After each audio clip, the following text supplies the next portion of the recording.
Bonsoir à tous et bienvenue à ce webinaire, le 5e déjà de Be Cyber Safe. Nous parlerons ce soir des points juridiques clés en matière de cybersécurité en tant que commerçant. Je donne d'abord un petit aperçu de ce que Be Cyber Safe est, parce que pas tout le monde connaît la plateforme. C'est une initiative de Bicom en collaboration avec le syndicat neutre pour les indépendants et soutenu par le SPF Économie et l'Union européenne. Le but est d'aider les TPE, PME et indépendants à devenir plus résilients en matière de cybersécurité. Et donc, nous proposons une série de webinaires, de documents, guides, checklists et bientôt aussi quelques podcasts qui sont tous regroupés sur le site internet www.becybersafe.be. Et donc, ceci est le 5e webinaire. Il y aura un 6e webinaire sur les boucliers anti-erreur, guides et outils pratiques pour renforcer la sécurité de votre activité. Il aura lieu le 24 juin. Et tous les autres webinaires, celui-ci inclus, vous les retrouverez sur le site internet en replay.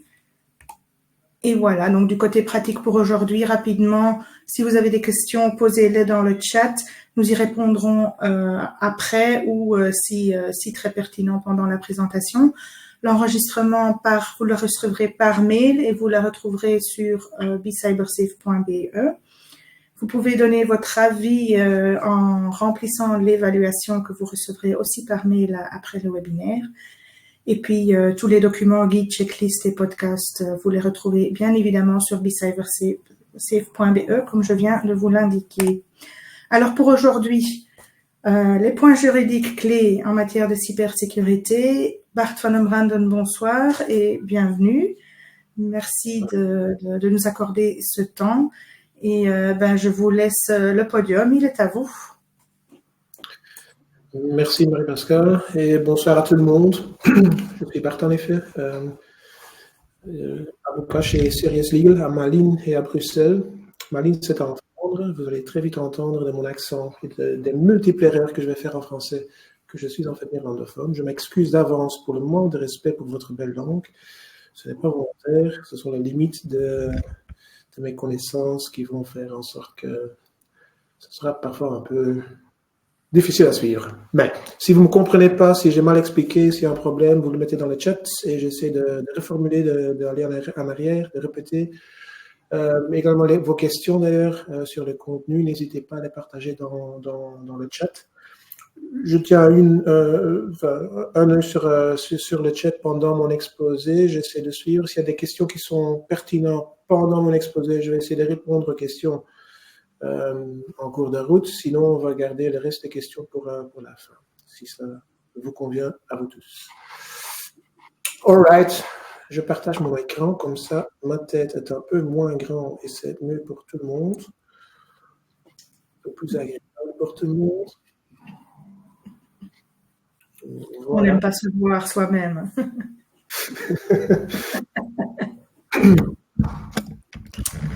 Ok, une vue juridique sur la cybersécurité. Ce que je vais essayer de faire dans les 90 minutes qui viennent, ou les 85 minutes qui viennent, c'est de vous donner un aperçu des éléments juridiques qui sont importants pour vous en tant qu'entrepreneur dans le contexte de la cybersécurité.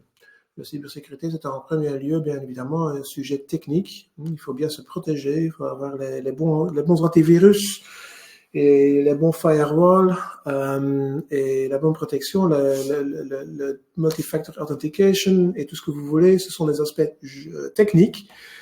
Mais d'un côté, c'est bien de connaître les règles et la législation qui existe et avec laquelle vous devez tenir compte.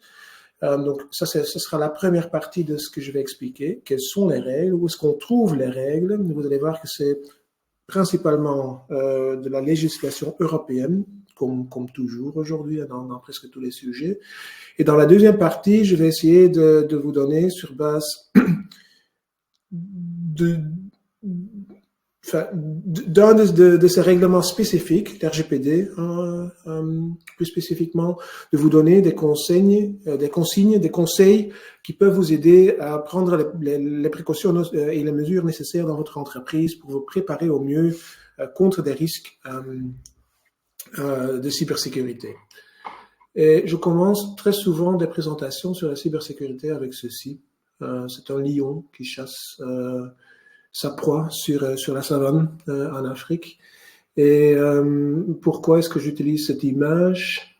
C'est parce que des hackers, des cybercriminels travaillent de la même façon que ce lion à la savane africaine, c'est-à-dire le lion, il va essayer d'attraper une proie, et l'animal qui va être tué, ça ne sera pas l'animal le plus grand, ça ne sera pas l'animal avec le plus de viande et le plus de graisse, ce ne sera pas le meilleur dîner pour le lion.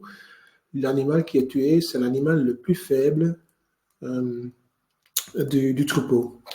Et la cybersécurité fonctionne dans notre expérience exactement, ou la cybercriminalité fonctionne dans notre expérience exactement de la même façon. Les cybercriminels, c'est très rare qu'un cybercriminel cherche une cible spécifique. Ça existe bien évidemment, hein, des sociétés qui sont attaquées parce qu'on sait qu'ils ont des secrets de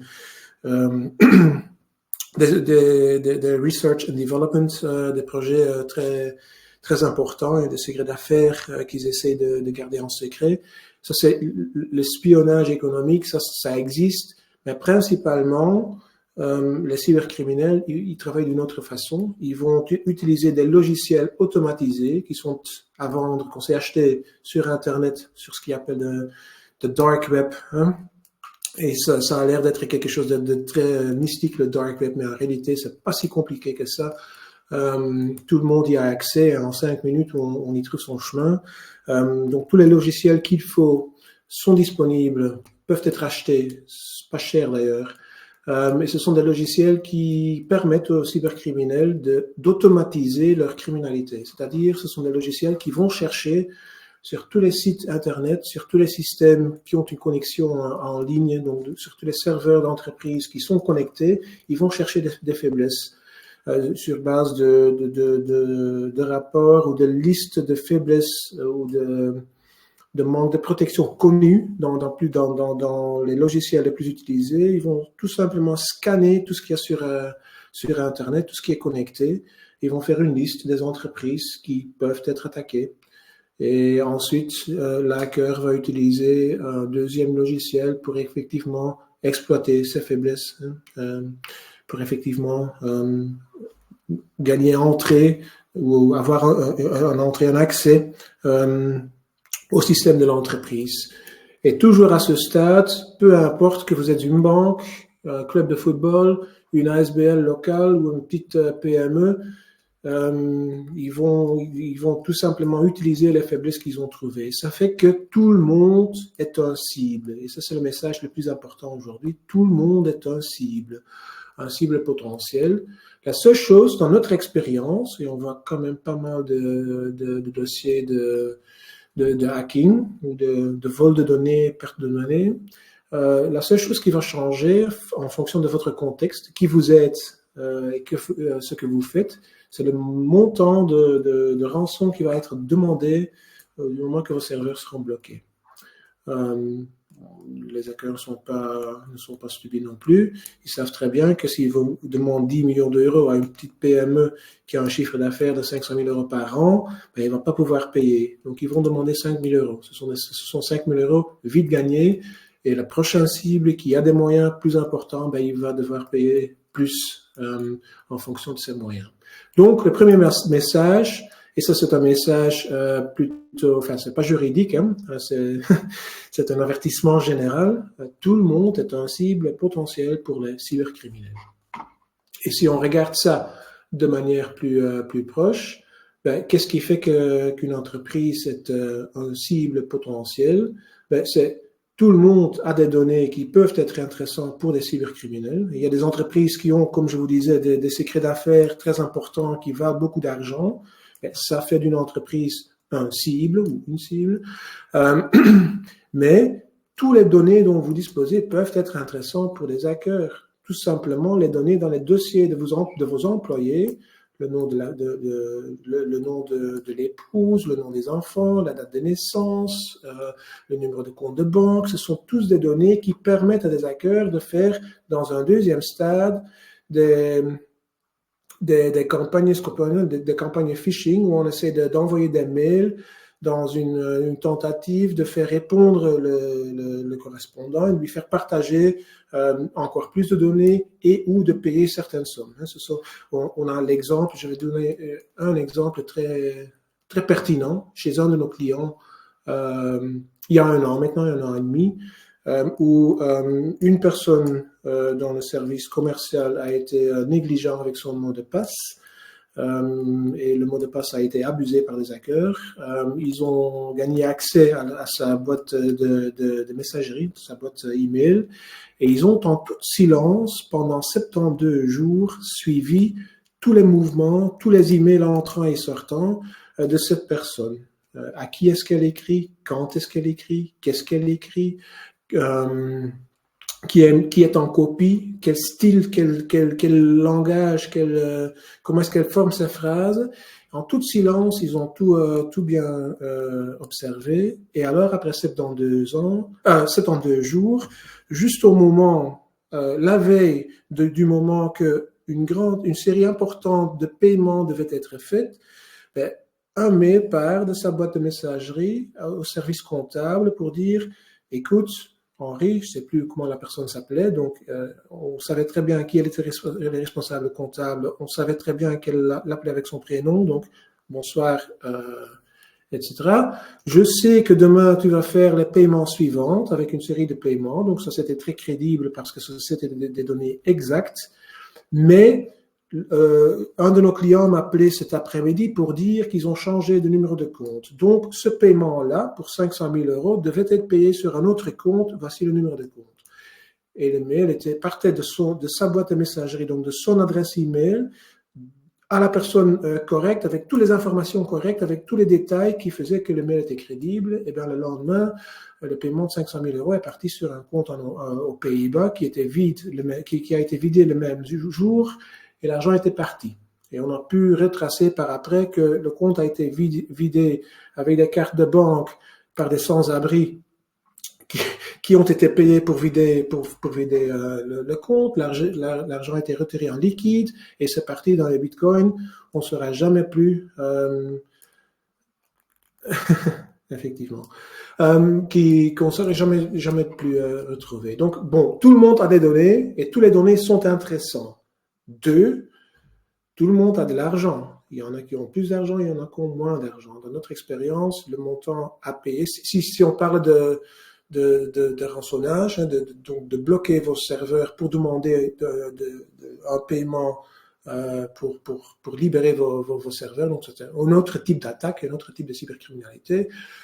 Le montant du rançonnage, du rançon va varier en fonction de votre entreprise, mais tout le monde pourra payer ou va devoir payer ou va vouloir payer à un certain moment, va vouloir payer un montant pour récupérer ces données. J'ai des exemples là aussi où j'étais chez les clients pour une réunion sur la mise en conformité RGPD et je voyais la panique autour de moi pendant que moi j'attendais avec mon café en main dans la salle de réunion que les responsables arrivaient. Je voyais tout le monde courir d'un côté à l'autre et après une demi-heure, il entre dans la salle de réunion et il me demande en panique, Bart, est-ce que tu sais me dire où on sait acheter des bitcoins? Je dis, bon, asseyez-vous, je pense qu'on doit parler. Et effectivement, tous les serveurs étaient bloqués. C'était un tour opérateur B2B qui avait des clients partout dans le monde qui devaient avoir leur avion à temps, qui attendaient des documents, qui attendaient des autorisations pour voyager, tout ce que vous voulez. Donc, tout était bloqué. Et ils ont payé, ils ont voulu payer pour éviter des problèmes avec leurs clients et pour sauver leur image et pour sauver leur clientèle. Et puis ensuite, qu'est-ce qui fait d'une entreprise cible potentielle pour des cybercriminels? C'est surtout et avant tout la vulnérabilité. La plupart des entreprises sont tout simplement mal préparées aux cyberattaques. Ils utilisent des logiciels qui ne sont pas mis à jour. Ils n'ont pas de consignes ou de politique interne sur la sécurité, sur l'utilisation du multifactor authentication, par exemple, pas de politique sur l'utilisation de mots de passe, pas de politique sur le stockage de données, sur le partage de données, sur le travail à domicile, sur l'utilisation des réseaux publics. Et si on a mal préparé, on court des risques plus importants, bien évidemment. Donc ça, c'est ce qui fait de vous un cible potentiel dans mes yeux, dans mon expérience. Et des data breach, il y en a beaucoup. Juste pour vous donner un exemple, ça, ce sont des data breach, donc des fuites de données, des pertes de données ou des vols de données dans le monde anglo-saxon. Donc, c'est un site américain qui reprend des data breach, surtout aux États-Unis, mais aussi en Angleterre, en Australie, et spécifiquement dans le secteur de la santé publique.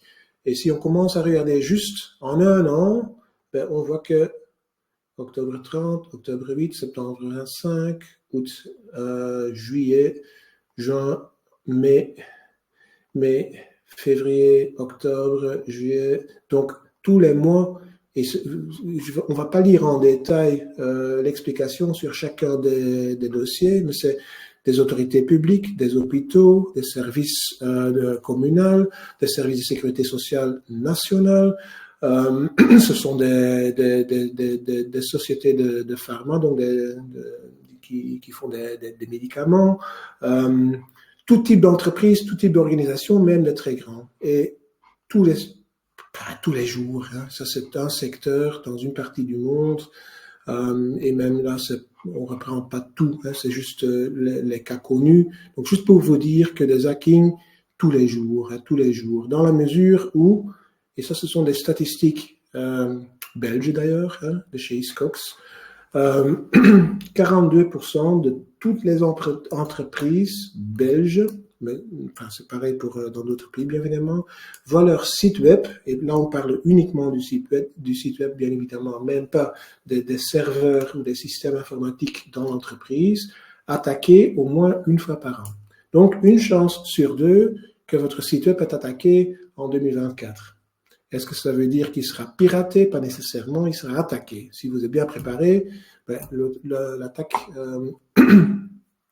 n'aura pas de succès. Une chance sur deux que vous êtes attaqué. Une fois sur 5, c'est un ransomware ou un cryptolocker, c'est-à-dire vos systèmes, vos serveurs seront bloqués. Là, c'est plutôt le système informatique de l'entreprise que le site web, mais bon, une attaque sur 5, c'est un ransomware ou un cryptolocker où tout sera bloqué, vous devez payer dans les 24 heures ou dans les 48 heures pour libérer vos serveurs et pour regagner contrôle sur vos données. Question qu'on me pose toujours, c'est est-ce que je dois payer? Bon, ça dépend un petit peu. Si vous êtes assuré, il faut voir avec l'assurance d'abord avant de faire n'importe quoi. Mais en général, le conseil pour l'instant, c'est de effectivement payer. Parce qu'on sait par expérience que si on paye, on récupère ses données. J'ai même eu des cas où on a arrivé à négocier avec les cybercriminels pour un peu limiter le montant à payer, parce qu'on n'avait pas les moyens nécessaires pour le faire. Donc on arrive parfois à négocier, et dès qu'on paye, si on paye, on récupère ces données. Et même, il y a des cas connus où les cybercriminels, les hackers vont t'offrir leurs services payantes, mais vont t'offrir leurs services pour redémarrer vos systèmes et vous récupérer vos données. Donc, ils offrent même un bon service après-vente. Il y a des entreprises qui préfèrent ne pas payer, mais ça, on sait le faire uniquement également si on est bien préparé.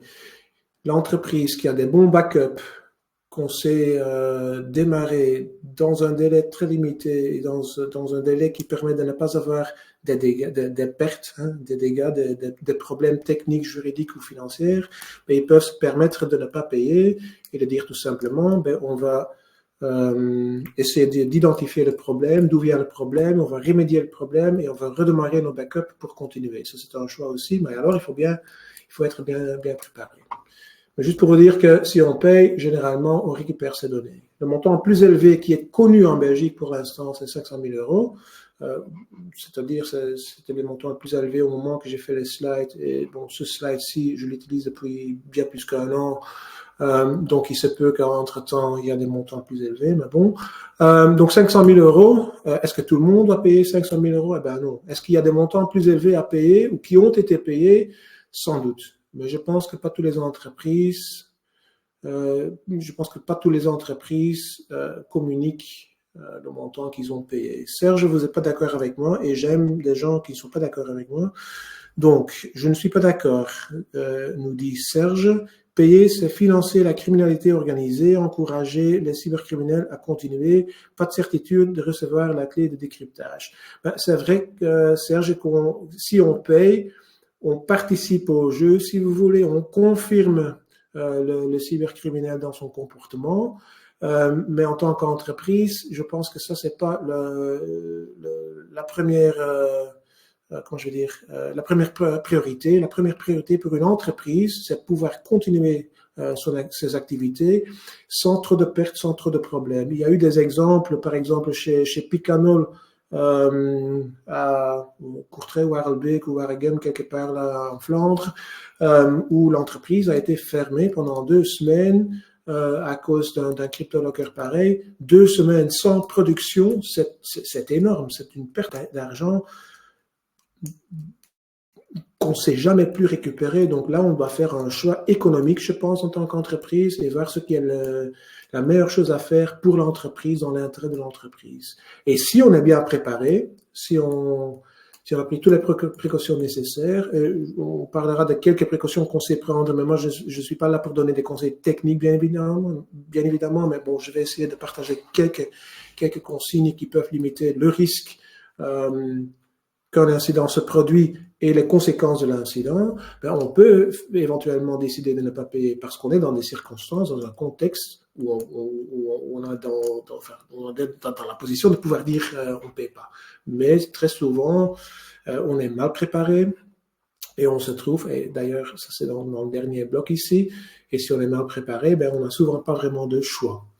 Mal préparé, je vous ai dit au début que le lion, il va chasser l'animal le plus faible du troupeau pour son dîner de soirée. Et ben, le problème, c'est que si on compare les entreprises belges en moyenne avec les entreprises dans les 8 pays qui nous entourent, l'entreprise belge en moyenne est la plus vulnérable, donc la moins bien préparée au cyberrisque parmi les entreprises dans les 8 pays qui ont été comparés. Donc, on est déjà, en tant que pays, en moyenne, on est déjà l'animal le plus faible dans le troupeau.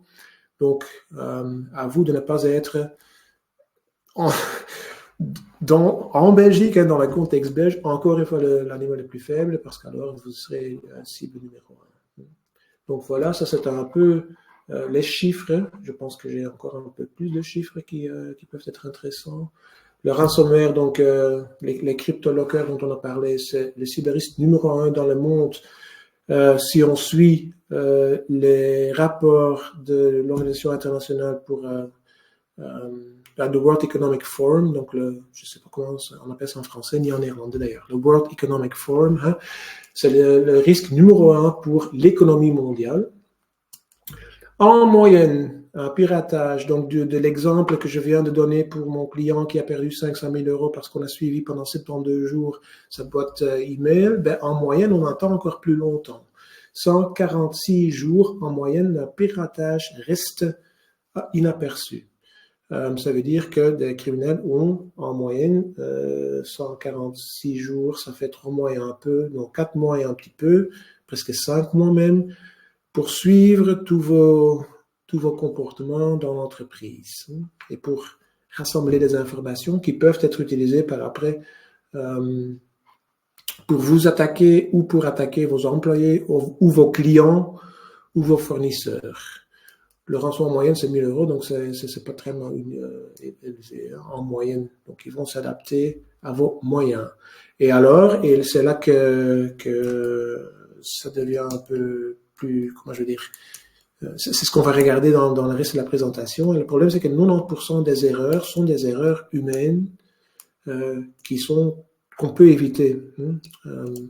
j'ai partagé j'ai utilisé mon mot de passe professionnel sur plein de sites privés et le mot de passe a été volé. J'ai partagé mon mot de passe avec quelqu'un d'autre. J'ai utilisé des réseaux publics à l'aéroport ou je sais pas où, dans un hôtel, et les réseaux publics n'étaient pas sécurisés. J'ai partagé des documents avec un tiers sans vérifier son identité. J'ai répondu à un mail qui quand je le regarde aujourd'hui, qui était un peu suspect, mais je ne me suis pas posé des questions à l'époque et j'ai pu cliquer sur un lien qui a installé un logiciel, un virus sur mon ordinateur. Donc, ce sont des choses qui sont à éviter très simplement par bien informer vos employés, par faire sûr qu'il y a des tests réguliers pour voir si des politiques, des consignes internes sont suivies, avoir des bons policies internes détaillées qui vont dire ce que l'employé peut faire, ce qu'il peut pas faire. On va en parler après. Donc, bien vous préparer pour éviter ces erreurs humaines.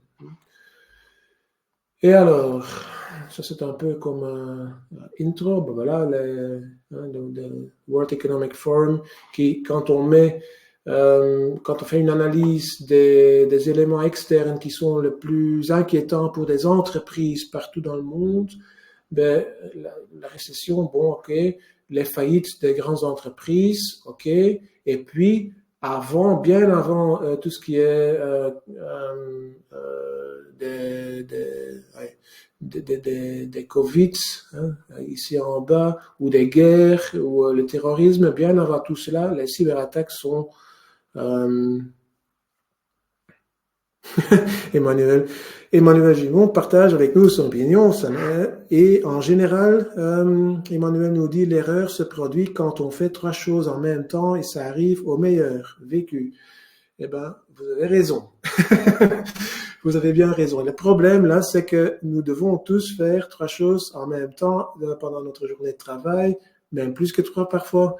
Et faire attention à 100% pendant toute la journée, c'est impossible. Donc, on a tous des moments des moments de faiblesse, hein, où on perd la concentration, où on ne fait pas attention. Et donc, le problème s'est vite produit. Hein. Donc, voilà.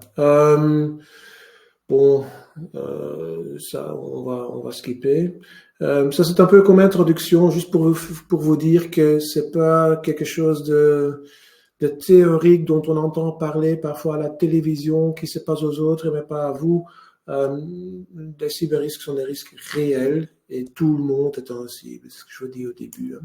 Maintenant, ça, on le sait partout depuis longtemps. Le législateur belge le sait, le législateur flamand et wallon le savent aussi. Le législateur européen le sait très bien et on va voir que la plupart des règles de la législation, presque tout d'ailleurs, vient de l'Europe. Parce qu'on sait très bien que l'Internet, c'est quelque chose qui ne se limite pas aux frontières et que l'économie d'ailleurs non plus ne se limite plus aux frontières aujourd'hui. Et donc si on veut se défendre contre un problème qui ne connaît pas de frontières, on doit travailler avec une législation qui a le moins de frontières possible. Donc tout ce qui est prévu, tout ce qu'on va discuter maintenant, c'est la législation européenne, où l'Union européenne d'ailleurs prend très souvent l'avant sur les États-Unis par exemple, ou sur la Chine, ou sur d'autres grands acteurs économiques, dans la mesure où la législation qu'on a en Europe pour la protection des données à caractère personnel, RGPD, et au niveau des cyberrisques, et au niveau de l'intelligence artificielle d'ailleurs, qui est à côté de ceci, hein, c'est autre chose. Mais le problème là, c'est un cible numéro 1 aussi pour des hackers. Mais dans tous les secteurs, la législation la plus innovante, la plus poussée, l'exemple pour le reste du monde, pour l'instant, c'est l'Union européenne. Hein. Donc, on donne l'exemple, on mène le peloton.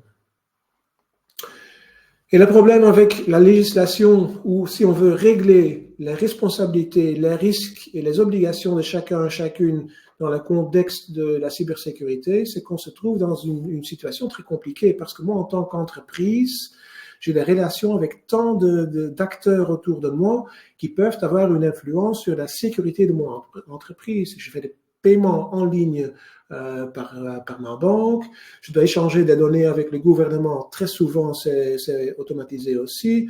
J'ai des fournisseurs informatiques qui me garantissent oui ou non la sécurité de mes systèmes et avec lesquels je partage oui ou non des données, mais donc qui posent un risque. Tout le monde utilise dans son entreprise aujourd'hui des services cloud, donc en ligne, hein, que ce soit un MailChimp pour envoyer des newsletters, ou un Office 365 pour gérer ses documents, ou un Dropbox pour stocker des documents, ou n'importe quel service en ligne. Tout le monde, quelque part dans l'entreprise, va l'utiliser. Le problème dans pas mal d'entreprises, dans mon expérience, c'est aussi que l'entreprise en général, le service informatique dans l'entreprise, n'a aucune idée de ce que font les employés. Et on a travaillé il y a un an et demi maintenant pour une université, enfin un centre post-universitaire en Flandre, où on constate que quand on parle de services de stockage de données cloud, il y en avait qui utilisaient Google Drive, il y en avait qui utilisaient Dropbox, qui utilisaient Box, il y en avait qui stockaient tout sur leur portable, mais le portable voyageait avec eux partout dans le monde, et l'université même, ou le centre post-universitaire même, n'avait aucun contrôle sur l'utilisation des différents outils, le partage de données entre ces outils, avec le monde extérieur et entre les professeurs. Donc, on ne savait tout simplement pas où travaillaient, où circulaient les données de l'université. Donc, un réel problème, un problème réel. Donc, on a tous des employés, on a son conseil d'administration, il y a des tiers encore externes. Et si un problème se produit, la question à se poser, c'est qui est responsable? Qui est responsable pour éviter les problèmes? Qui est responsable pour agir en cas de problème, en cas d'urgence, en cas de crise, et qui doit subir les conséquences, en fin de compte, qui va payer.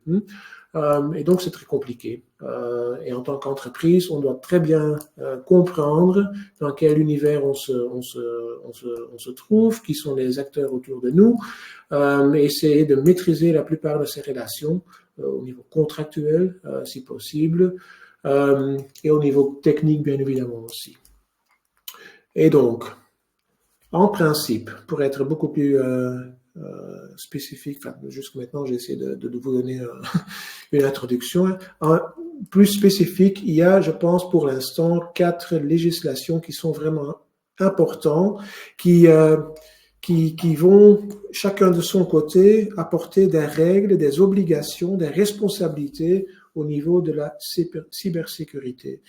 Et on va voir, je pense que c'est le slide qui vient à la fin de la présentation des différentes législations, mais on va voir qu'une constante, un élément qui revient dans toutes ces législations, c'est qu'on essaie de responsabiliser l'entreprise, mais dans une certaine mesure, on va également culpabiliser l'entreprise et faire de l'entreprise pas uniquement une victime d'un piratage, me dire vous êtes responsable pour ce piratage, vous n'êtes pas uniquement la victime.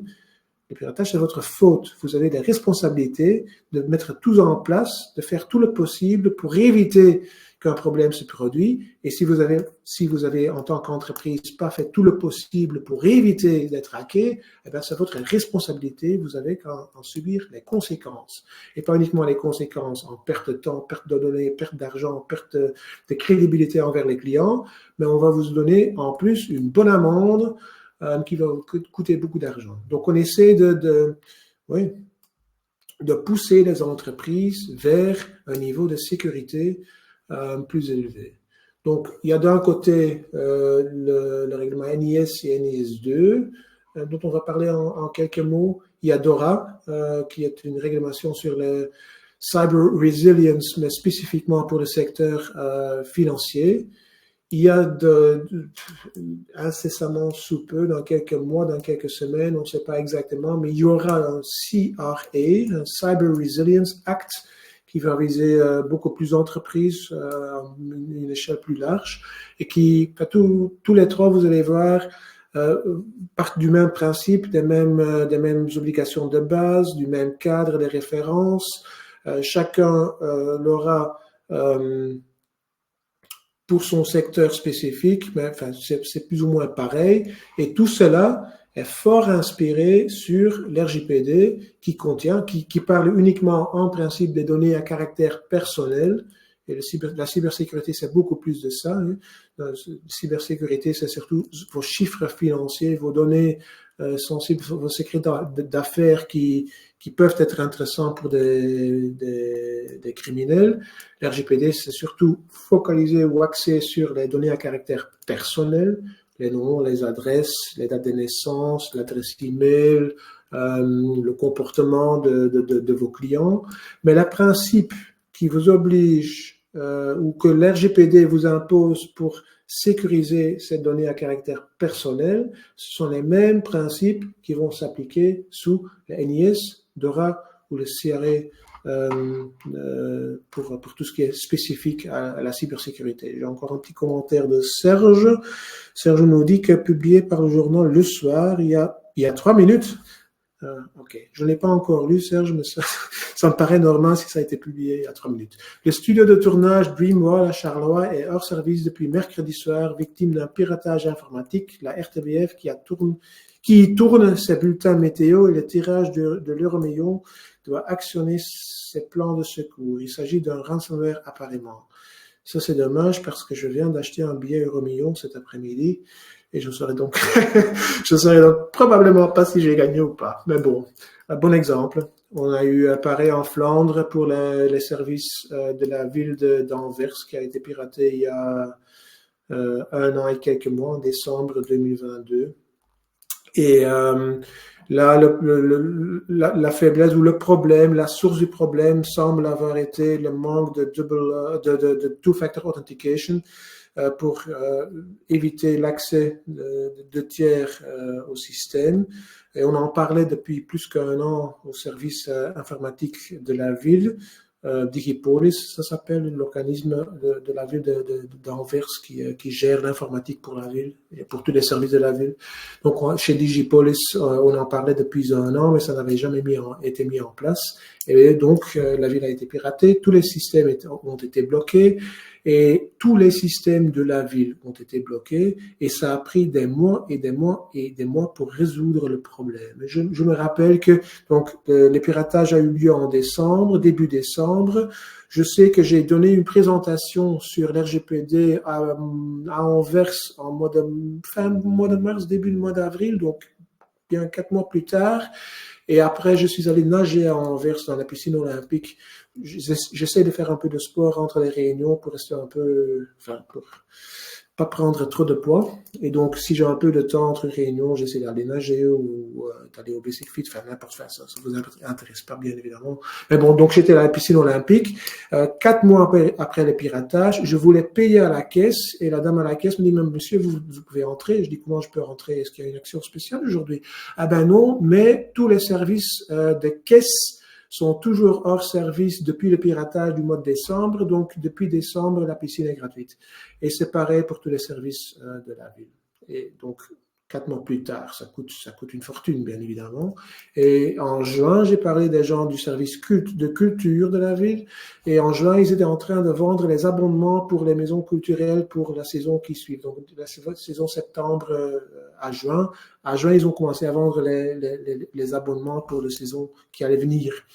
Et cette dame me racontait que pour la plupart des centres culturels dans la ville, ils avaient dû mettre quelqu'un à l'entrée derrière une table avec une petite caisse en acier pour accepter les paiements en liquide et pour noter dans un petit cahier le nom de la personne qui avait pris l'abonnement parce que les systèmes informatiques étaient toujours offline. Donc j'espère que pour l'RTBF et pour Dreamwall, ce sera moins impactant parce que là, c'était vraiment une demi-année, donc 6 mois qu'on a subi les conséquences.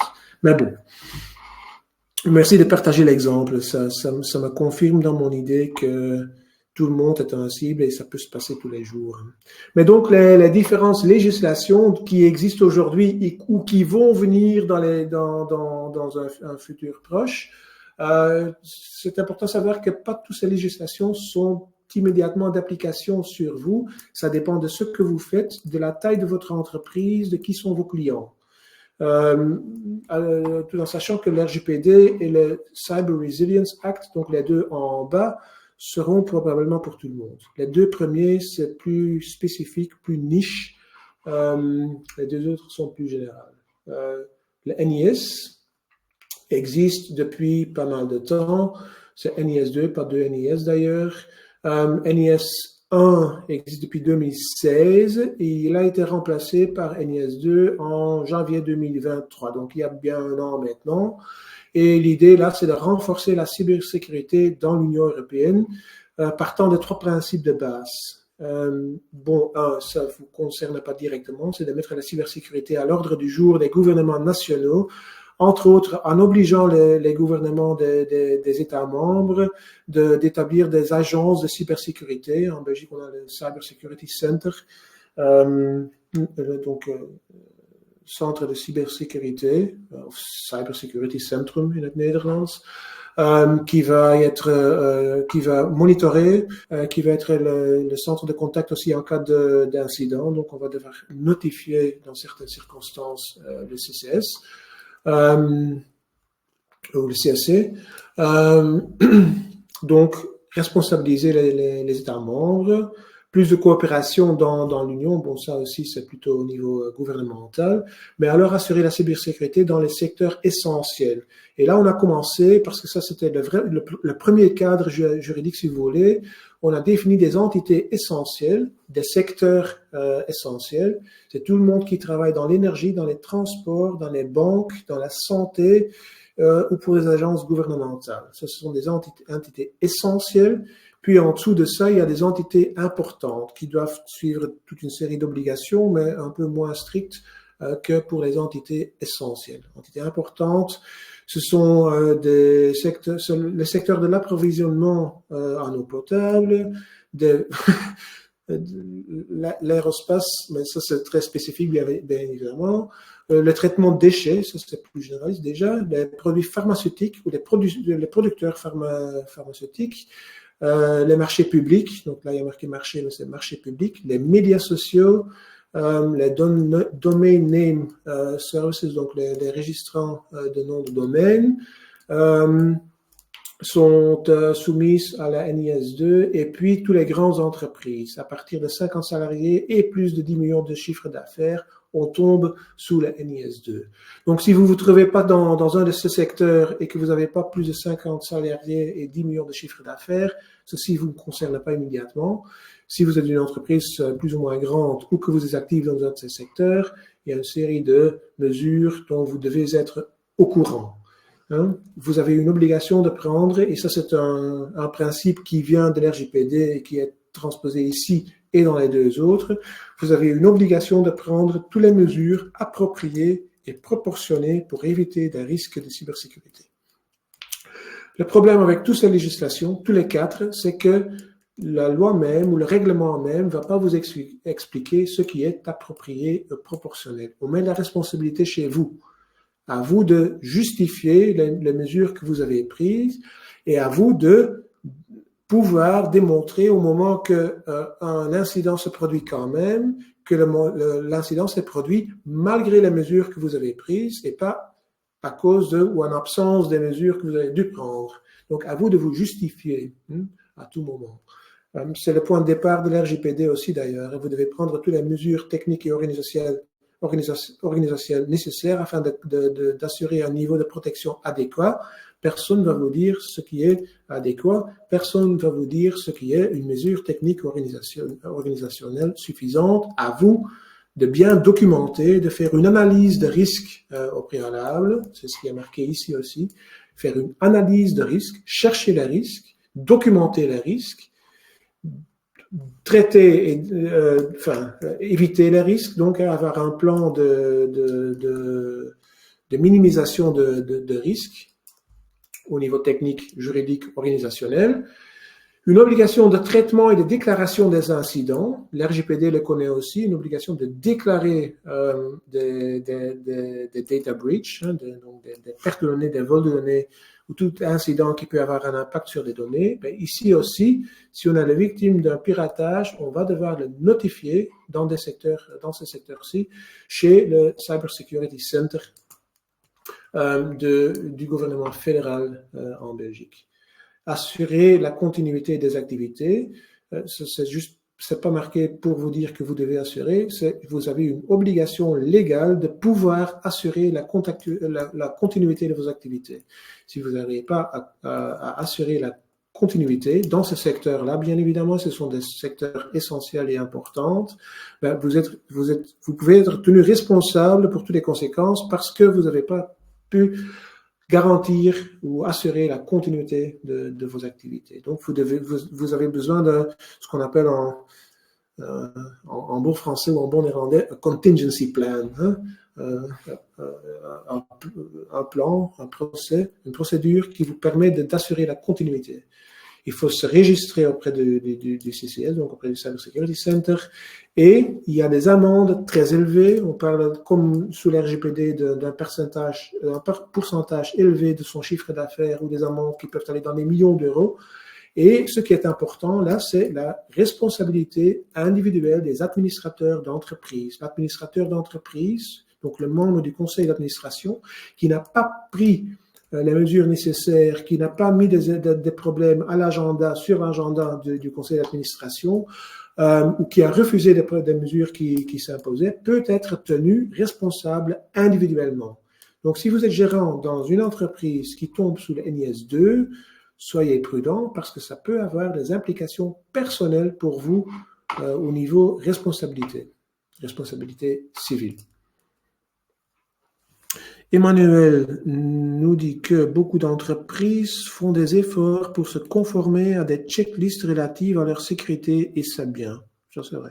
En tant que développeur freelance, je constate que beaucoup de services IT ne sont pas encore stricts for eyes, peer review, et la sécurité n'est pas encore conçue by design, mais reste une feature qui coûte. C'est une frustration que moi je partage avec vous, Emmanuel, au niveau de l'RGPD. Et je viens de l'expliquer à un client ce matin. On a beaucoup de startups chez nous comme clients et ils ont des budgets pour un joli site web et pour développer l'application mobile et pour le nom et le branding et la campagne publicitaire. Et je fais un budget pour la partie juridique. Très souvent, c'est un Data Protection Impact Assessment. C'est des contrats de sous-traitance avec les fournisseurs. C'est tout ce qui est imposé par la RGPD. Et 9 fois sur 10, ils vont me dire, oui, mais on a des budgets limités et on préfère investir notre argent maintenant dans le nom, la marque, le branding, la communication. Et c'est une erreur. Et le problème là, c'est que l'IT n'est pas toujours, ou la sécurité IT n'est pas toujours une priorité non plus. Donc on partage là, je pense, la frustration de ne pas être dans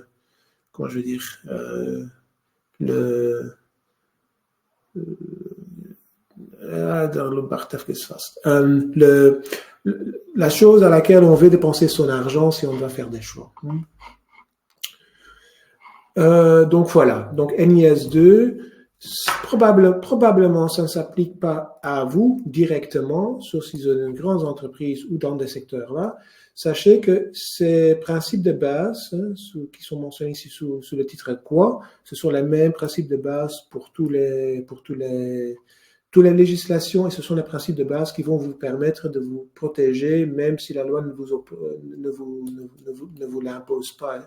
Faire une analyse de risque, avoir un plan pour résoudre ces risques, pour minimiser ces risques, avoir un système interne de notification d'incidents, même si c'est en interne et qu'on ne doit pas le notifier en externe chez les gouvernements, avoir un plan qui garantit la continuité de ces activités. Tout cela peut vous aider, vous aussi, même si les règlements ne s'appliquent pas à vous directement. À côté du NIS2, il y a DORA,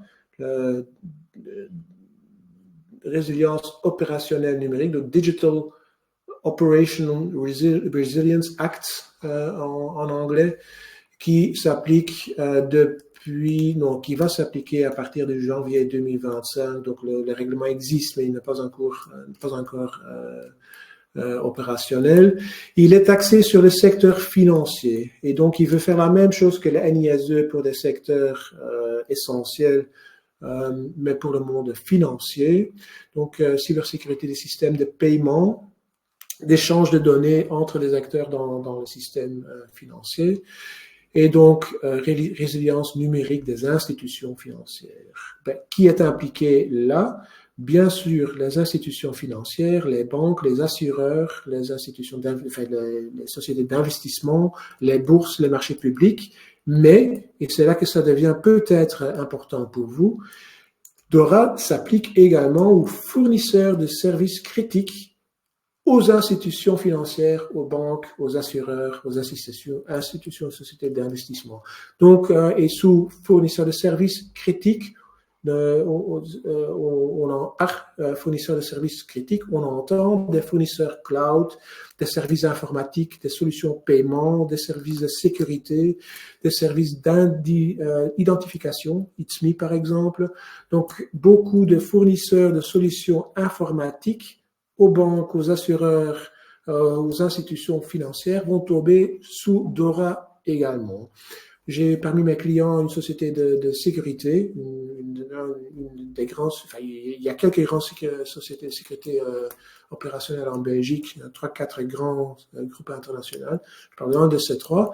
Ils offrent des services de sécurité informatique également et ils tombent donc sous DORA parce qu'ils travaillent pour des assureurs, pour les rapports, pour des banques, et donc DORA s'appliquera à eux. Qu'est-ce que DORA impose? Inventorier tous les risques informatiques, c'est la même chose que ce que la NIS2 prévoyait déjà, c'est analyser les risques, trouver, identifier les risques et les inventorier, mettre en œuvre un plan de sécurité informatique, quelque chose que le RGPD prévoit également, analyse de risques et plan de sécurité pour éliminer ces risques. Un test régulier de résilience numérique, donc des tests d'intrusion par exemple, régulières.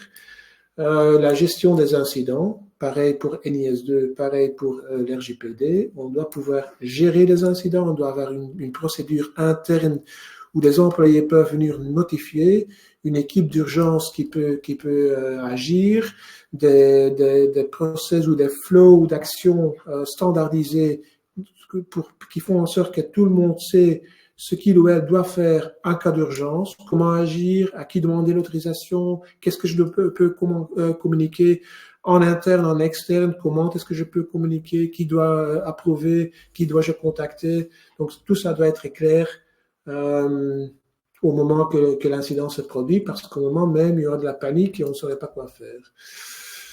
Donc, également, là, une obligation de déclarer les incidents à l'autorité de contrôle. Dans ce cas-ci, c'est la FSMA qui est l'organisme de contrôle sur le secteur bancaire.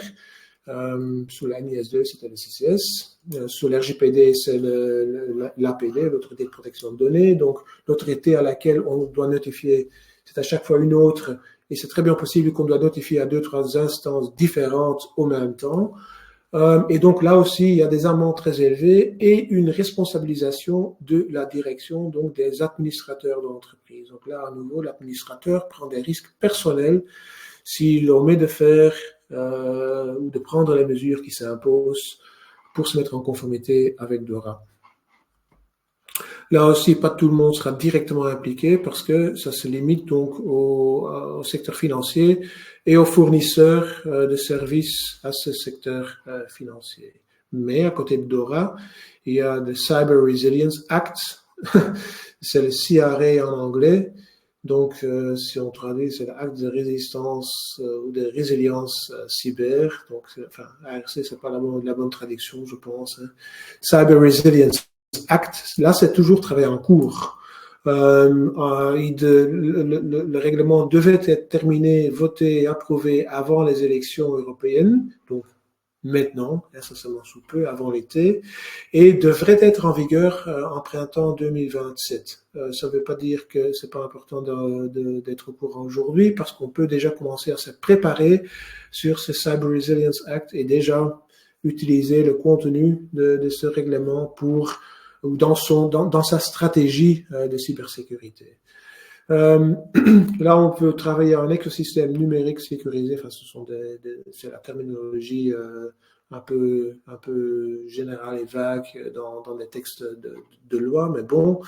Et là, le RCA, donc le CRA, le Cyber Resilience Act, il va se focaliser surtout sur tous les fabricants et les distributeurs de produits avec des éléments numériques. Et un produit avec un élément numérique, c'est du hardware avec du software intégré. Donc, dès qu'on vend des appareils qui ont un logiciel dedans, ben, ils vont tomber sous le Cyber Resilience Act.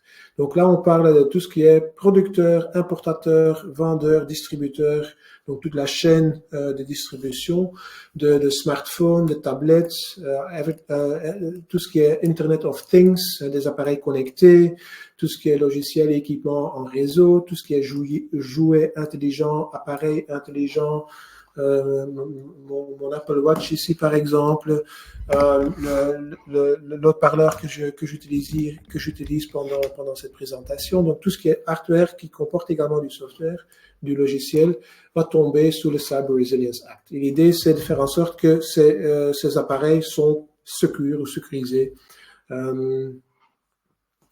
Bonne question d'Emmanuel. Est-ce que NIST devra imposer un DPO, Data Protection Officer, comme le RGPD? Et si oui, se peut-il que ce soit la même personne pour tous les règlements? Ben, aucune des trois prévoit un DPO. Donc, tout ce qui est mise en conformité et suivi de la mise en conformité sera une tâche partagée entre le Chief Information Security Officer, le CISO, ou le responsable d'informatique, et le DPO, le DPD, si vous voulez, en français, de l'entreprise en duo. Donc, non, il y aura pas, on va pas devoir multiplier ces Data Protection Officer ou ces délégués à la protection de données. On va pas devoir les multiplier dans l'entreprise parce qu'on tombe sous 2 ou 3 ou 4 différentes cadres juridiques. Ce sera le DPO avec le responsable informatique, avec éventuellement le management senior qui va être responsable. Qu'est-ce que le Cyber Resilience Act prévoit plus en pratique? Ben, exigences essentielles de sécurité, ça s'appelle. Ce sont des mesures, des exigences qu'on a introduites dans la loi qui sont abrégées comme ECR. Donc, c'est une terminologie qui est utilisée dans le règlement. Donc, pour tous les produits avec des éléments numériques, donc des PEN, on va devoir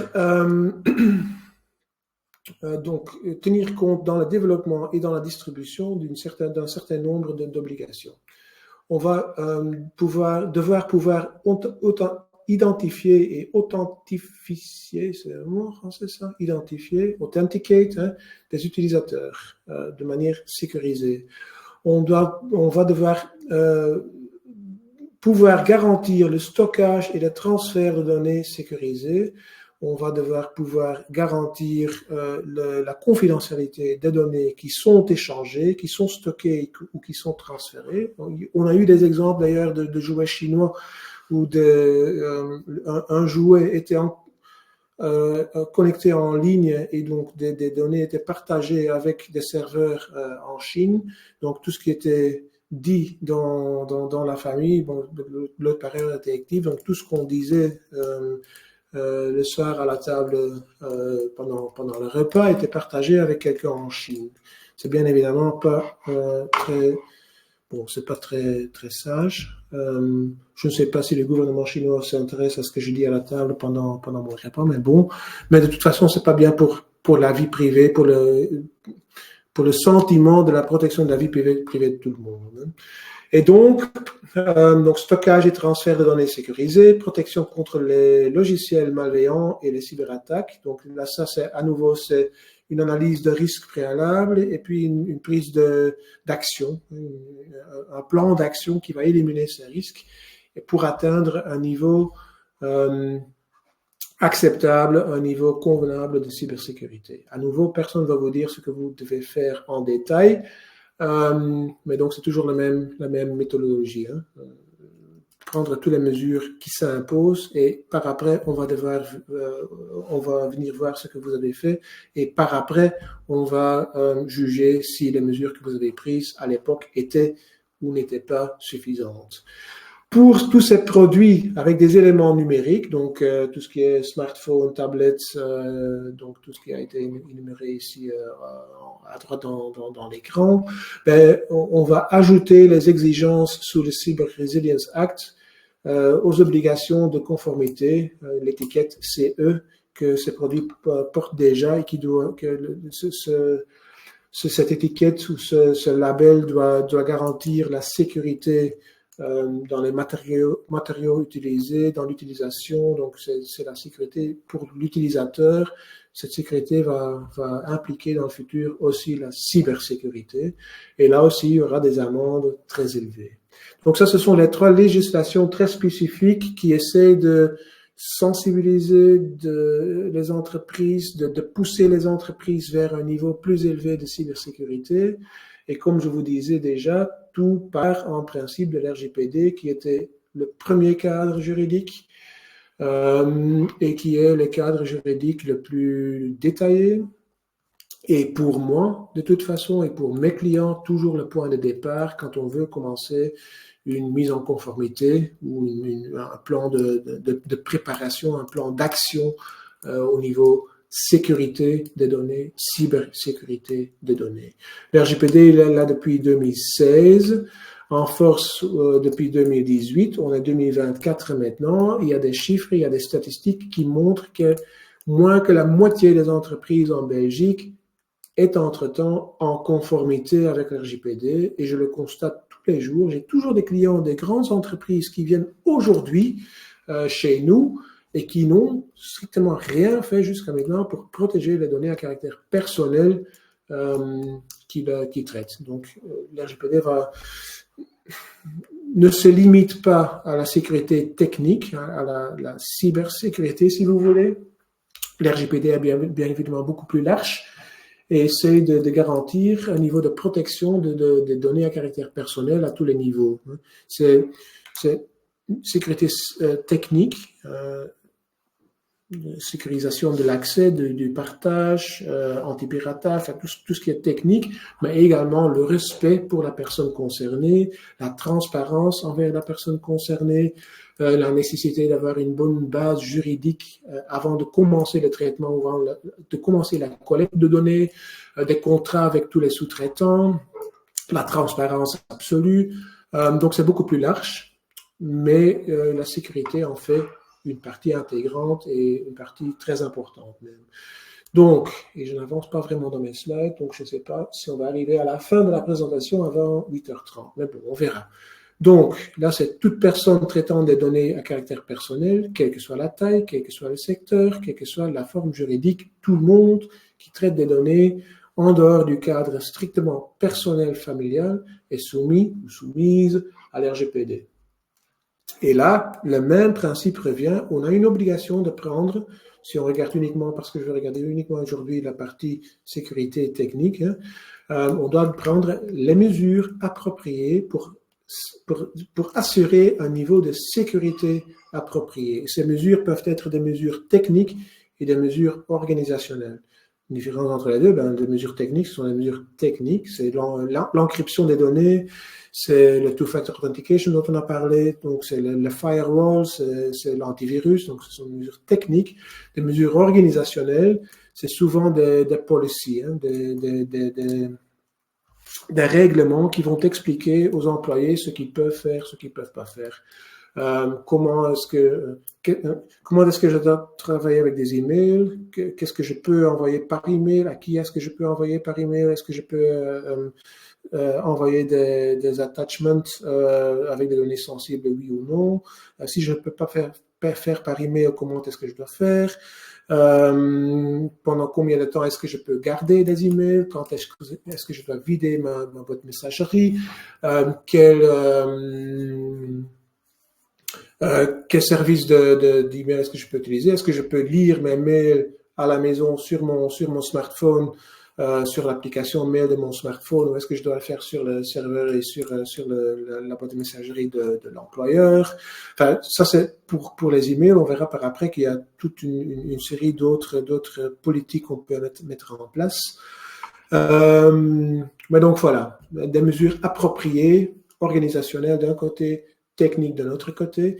On a sous l'RGPD une obligation de documentation, c'est le point de départ de l'RGPD. On doit à tout moment pouvoir justifier toute action, toute décision, tout changement, toute décision qu'on prend, parce que par après, le moment que le problème se produit dans le futur, on va aller en arrière pour vérifier si vous avez pris les mesures appropriées au moment où ce prise de mesure s'est imposé.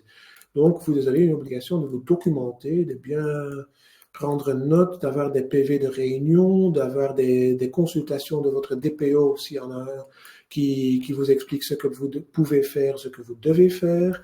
Vous avez l'obligation d'avoir un registre de traitement de données. Là, c'est pas traduit, je vois, data register, mais c'est le registre de traitement de données. Vous avez l'obligation de faire, dans certaines circonstances, un Data Protection Impact Assessment, donc une analyse d'impact sur la protection de données. C'est une documentation écrite. Par exemple, j'avais ce matin un client qui va lancer une nouvelle application, une plateforme en fait, dans le secteur des clubs d'amateurs de sport, où ils peuvent communiquer avec leurs membres, avec les jeunes qui jouent dans les équipes, avec les sponsors, avec les parents. Donc, ce sera une social medium plateforme, si vous voulez, pour les clubs sportifs. Ben, ils vont devoir faire une analyse d'impact préalable pour vérifier quelles données est-ce qu'on va stocker là-dedans, d'où viennent ces données, est-ce qu'on a les autorisations, les opt-in, les consentements nécessaires, avec qui est-ce qu'on va partager, est-ce que tout cela c'est bien conforme à l'RGPD au niveau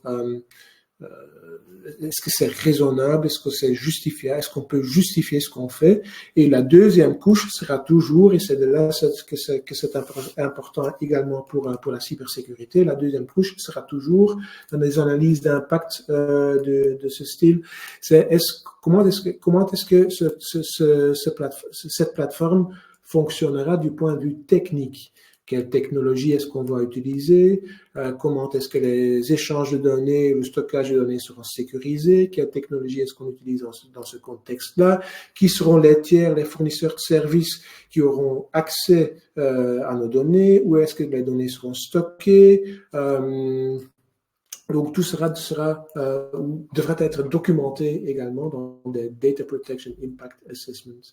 Donc, une obligation de documentation et puis une obligation de signaler les fuites de données, les pertes de données, donc les data breaches, une obligation de notifier les autorités. Dans ce cas-ci, c'est le Data Protection Authority, l'autorité de protection de données, donc gegevensbeschermingsautoriteit, qui va devoir être mise au courant obligatoirement. Et là, c'est un peu bizarre, mais je compare tous les ans les chiffres dans les rapports annuels de l'autorité de protection de données belge avec l'autorité persoonsgegevens aux Pays-Bas et la CNIL, le Centre national de l'informatique et de liberté en France.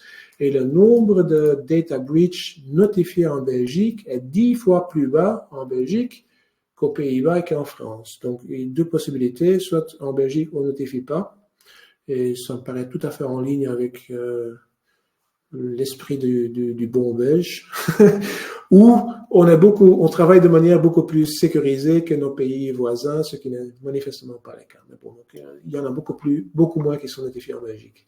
Mais bon, et donc des contrats il y a marqué accord de traitement, mais c'est des contrats de sous-traitance avec tous les tiers avec lesquels on travaille, et puis le DPO ou le DPD obligatoire dans certaines circonstances. Donc ça, c'est l'RGPD, et je pense qu'on peut toujours partir de là, parce que ça contient tous les guidelines, toute la guidance dont on a besoin pour se mettre au travail avec l'organisation interne dans l'entreprise de sa sécurité, si vous voulez. Et donc, comme je vous disais avant, tous ces règlements, donc tous les 4, Ils partent du principe de la responsabilisation de l'entreprise. On va responsabiliser, on veut que les entreprises se mettent en marche, en route pour organiser en interne une sécurité acceptable, mais ça a un certain aspect de culpabilisation aussi parce qu'on a la responsabilité individuelle des administrateurs et on a les amendes qui sont vraiment très élevées, qui peuvent vraiment faire mal. On a vu des amendes sur RGPD, des amendes de 800 000 euros, d'1 million d'euros. Et ça, c'est souvent pour des grandes entreprises. Pour les petits, ça sera moins élevé parce que les amendes vont tenir compte des moyens de l'entreprise. On va faire en sorte que l'amende fait mal, mais pas plus que ça. Mais ça fera mal. Et le montant sera donc en fonction de ce qui veut faire mal à votre entreprise. Mais donc, il y a un certain aspect de culpabilisation parce que si vous êtes le victime de cybercriminels dans le futur, on va d'abord regarder à vous pour voir si vous avez fait le nécessaire et pour voir si on ne doit pas vous infliger des amendes en supplément et si les administrateurs ne doivent pas être tenus responsables. Et puis ensuite, on va essayer il y aura un aspect pénal dans lequel on va essayer de trouver les criminels et de les rendre devant la justice. Et ce sera un deuxième aspect. Le premier aspect sera la responsabilisation de l'entreprise même. Donc, voilà. C'est ce que je viens d'expliquer. Et donc, l'RGPD comme point de départ. Quelle leçon qu'est-ce qu'on peut tirer de l'RGPD quand on veut se mettre au travail avec la sécurisation de ses données et la protection de son entreprise contre les cybercriminels.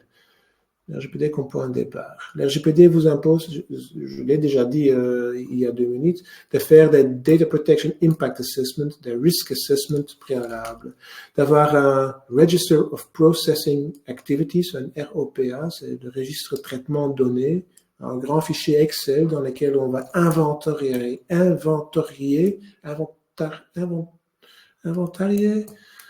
Je vous ai prévenu au début que de temps en temps, je ne vais pas trouver mes mots.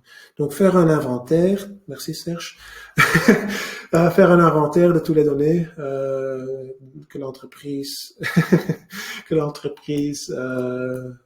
a en main et l'origine et les parties avec lesquelles ils sont partagés parce que ce registre de traitement de données va nous aider à comprendre les mouvements de données en interne et en externe et sera la base pour l'analyse de risques et pour les mesures à prendre pour mieux sécuriser les données. Parce que le registre de traitement de données va normalement également reprendre les logiciels qui sont utilisés, l'endroit où les données sont stockées, les délais de préservation des données, parce que l'RGPD va vous obliger d'effacer un certain moment de les données quand ils sont plus pertinents dans votre contexte. Donc, ce sera la photo, si vous voulez, l'inventaire des données à caractère personnel dans votre entreprise. Maintenant, ce que vous pouvez faire, et c'est pour ça que je dis que l'RGPD sera le point de départ, rien ne vous oblige de vous limiter aux données à caractère personnel quand vous faites un registre de traitement de données. Vous pouvez très bien faire un deuxième registre de traitement de données avec d'autres données sensibles pour l'entreprise et essayer de comprendre dans ce deuxième registre quelles données est-ce qu'on a, d'où est-ce qu'ils viennent, avec qui est-ce qu'on partage, où est-ce qu'ils sont stockés, qui va les utiliser, quel logiciel est-ce qu'on utilise pour travailler avec ces données. Ça sera la photo cybersécurité à côté de la photo RGPD. Donc, RGPD pour tout ce qui est données à caractère personnel, des données qui disent quelque chose sur des personnes physiques. Il y aura un deuxième registre pour tout ce qui est les autres données. Donc, comprendre, savoir où se trouvent les données, c'est très important. Avoir une data strategy en interne. Data strategy, pas uniquement comment est-ce qu'on utilise, mais data strategy plus large. Qu'est-ce qu'on a, d'où est-ce que ça vient, avec qui est-ce qu'on partage, où est-ce qu'on stocke, c'est très important.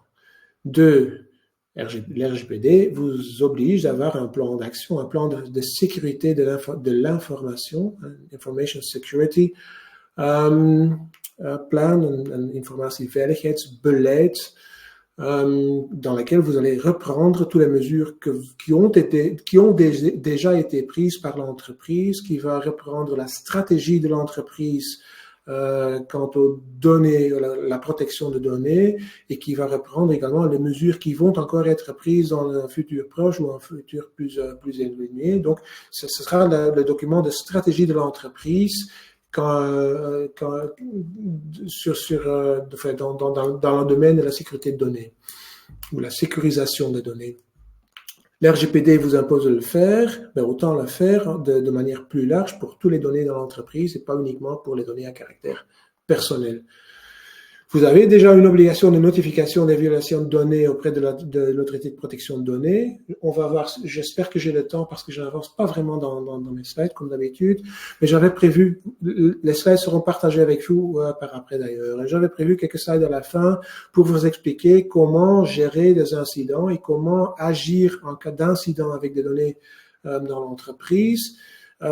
Et enfin, ça résume en fait en deux choses. Il faut avoir une équipe d'urgence, un Incident Response Team, qui sera composé du DPO, du responsable informatique, de quelqu'un de chez communication et du management probablement, parce que ce sont les personnes qui vont devoir agir en cas d'urgence. Avoir un Incident Response Team et avoir un Incident Response Plan, donc un plan d'action en cas d'incident. Se préparer, pas uniquement parce qu'on doit le faire sous l'RGPD pour des incidents avec des données à caractère personnel, mais autant le faire pour tous les incidents dans l'entreprise.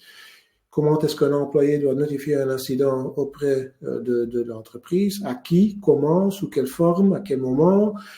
La personne qui prend connaissance, donc la personne à laquelle la notification est faite, qu'est-ce qu'elle doit faire, comment est-ce qu'elle doit agir, quand est-ce qu'elle doit faire appel à cet Incident Response Team, qui aura quelques responsabilités au sein de cet Incident Response Team, quand est-ce que le plan d'urgence, donc Incident Response Plan, sera déclenché. Avoir tout cela décrit dans une procédure qui est prête à être utilisée au moment. J'ai des clients qui ont même déjà préparé les mailings à envoyer aux clients pour dire que les données par exemple, que les détails de carte de crédit ont été compromittés. Ben, ils ont déjà les mails prêts pour le jour que l'incident se présente, pour éviter qu'au moment même, on doit commencer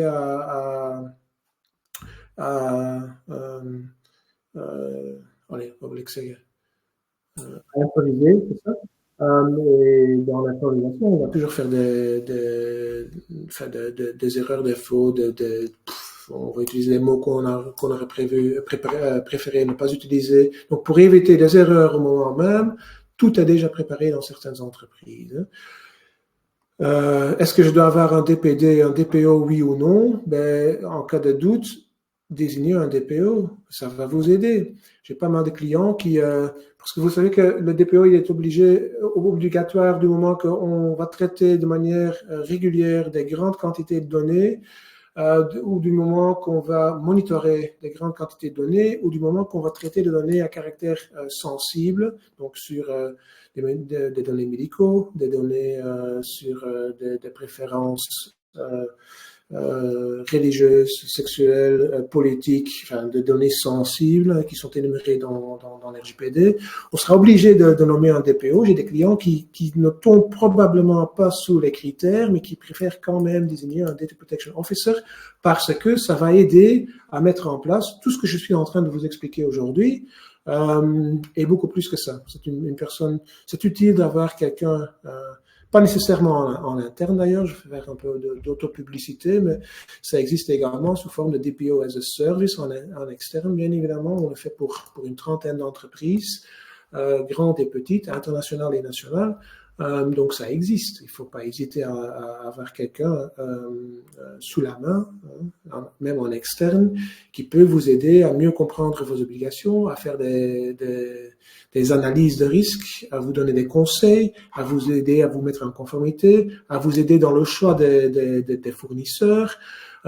C'est un élément clé, je pense, de la mise en conformité RGPD, même si Pour certains, c'est pas obligatoire, le DPO, mais également dans le contexte de la préparation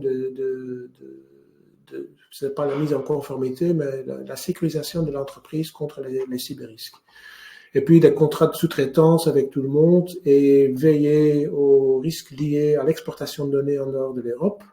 La Communauté européenne même considère que tous les transferts de données en dehors de l'Europe sont par défaut sont suspects et que le niveau de protection de données en Europe est beaucoup plus élevé que dans le reste du monde et donc il y a des limites très importantes à l'exportation de données. Et le problème, c'est que dès qu'on utilise un service cloud, il y a pratiquement toujours une exportation de données. Il y a un certain nombre de pays qui sont considérés comme des pays safe, mais c'est une liste d'une quinzaine de pays, le Royaume-Uni, quelques autres pays en Europe, la Corée du Sud, l'Australie, la Nouvelle-Zélande, l'Argentine, l'Uruguay, l'Israël, et le Japon, et on a plus ou moins fait le tour.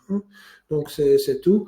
Il y a l'Amérique, les États-Unis, mais vous avez sans doute entendu l'année passée qu'il y a eu des soucis avec l'exportation de données vers l'Amérique parce que l'accord entre l'Europe et les États-Unis n'était pas conforme au droit européen. On a mis en place un nouveau cadre d'échange de données, mais tous les experts, moi-même inclus, sont déjà convaincus que ce nouvel cadre va tomber dans le futur proche ou moins proche, mais dans 6 mois, dans 1 an, dans 2 ans, ce système va être annulé par la Cour européenne de justice à nouveau pour la 3e fois. Donc, utiliser des services cloud américains, c'est toujours un peu un risque. Il faut bien faire l'analyse avant et chercher des alternatives européennes si possible. Mais donc, tous ces points de départ de l'RGPD, ici encore la mise en place de TOM. TOM, c'est des Technical and Organizational Measures. C'est des mesures techniques et opérationnelles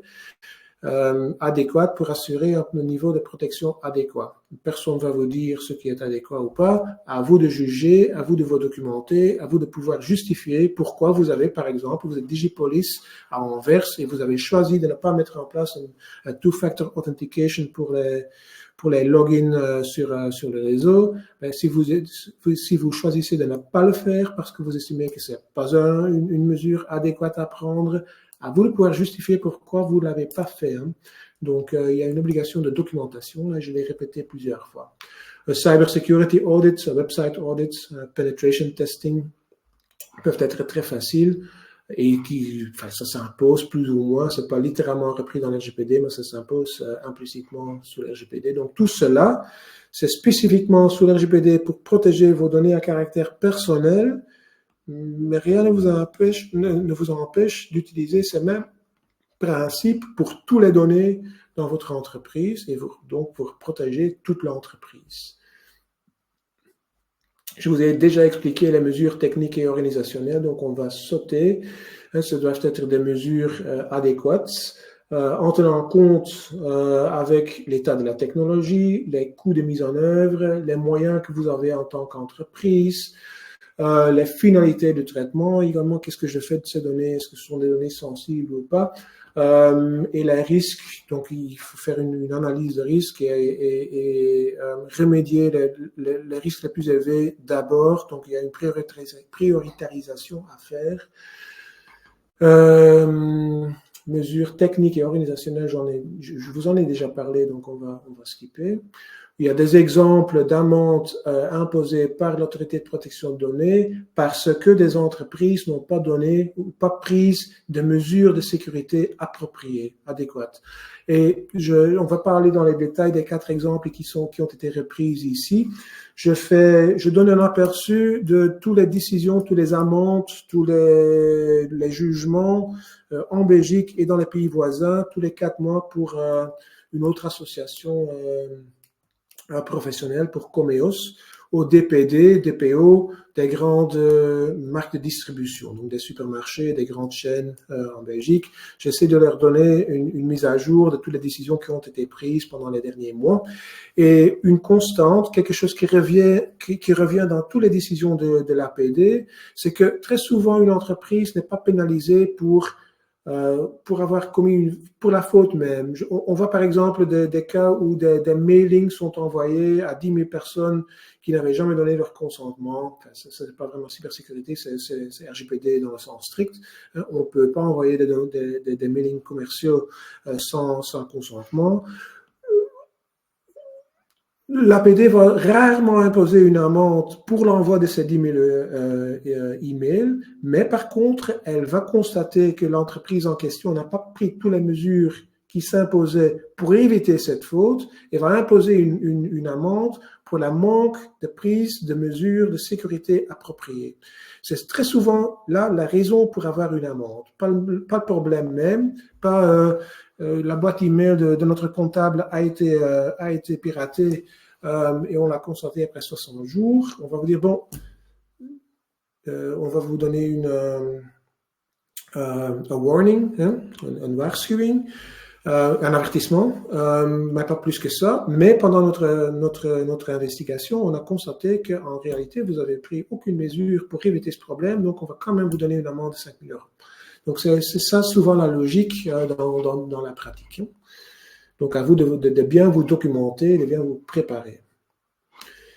Il y a une obligation de notification et de communication, notification aux autorités, à l'autorité de protection de données s'il y a un incident où des données à caractère personnel sont impliquées, ou au Cyber Security Center ou à la FSMA en fonction des autres règlements, donc NIS 2 ou DORA qui sont d'application. Mais donc il y a une obligation de notification auprès des autorités, en principe dans les 72 jours, au plus tard, dans les 72 jours après le constat de l'incident. Et entre-temps, on doit déjà prendre toutes les mesures nécessaires. Dans la notification, on va également devoir expliquer quelles mesures on a déjà prises. On doit déjà expliquer quelle est la nature de l'incident, quelle est l'origine de l'incident, quelles recherches on est en train de faire et quel est le risque lié à l'incident pour les personnes concernées. Et si on constate qu'il y a un risque réel pour la personne ou les personnes impliqués. Sous les RGPD, par exemple, j'ai perdu les cartes de crédit, les données des cartes de crédit de 50 000 personnes, et ils risquent de voir leurs cartes de crédit vidées par des cybercriminels. J'ai pas uniquement alors dans ce contexte une obligation de notification des autorités, mais également une obligation de communication individuelle à toutes les personnes concernées. On l'a vu dans le passé avec les chemins de fer, la SNCF, non, la SNCB, de NMBS, qui a été piraté à un certain moment et qui a dû contacter tous les abonnés individuellement pour dire écoute, merci pour votre confiance pendant ces 10 ou 15 ou 20 années dernières. On est très content que vous voyagez en train. On est très content que vous avez un abonnement que vous payez par carte de crédit, mais malheureusement, les contacts ou les détails de votre carte de crédit sont actuellement dans les mains de cybercriminels en Albanie. Et votre carte sera probablement déjà vidée, donc on vous conseille de bloquer votre carte. C'est pas un message qu'on aime partager avec sa clientèle, bien évidemment, donc à éviter dans toutes circonstances, mais il faut savoir que la loi l'impose s'il y a un vrai risque pour la personne concernée. Donc voilà, obligation de notification. Des analyses d'impact, j'en ai déjà parlé, je vous ai expliqué ce que c'est. Si vous voulez le lire en plus de détails, vous avez les 2-3 slides ici qui vont reprendre qui vont vous expliquer ce qui est cette analyse d'impact. C'est une analyse d'impact, une évaluation d'impact à faire préalablement, donc avant de lancer un nouveau logiciel, avant de lancer un nouveau produit, avant de commencer un nouveau traitement de données.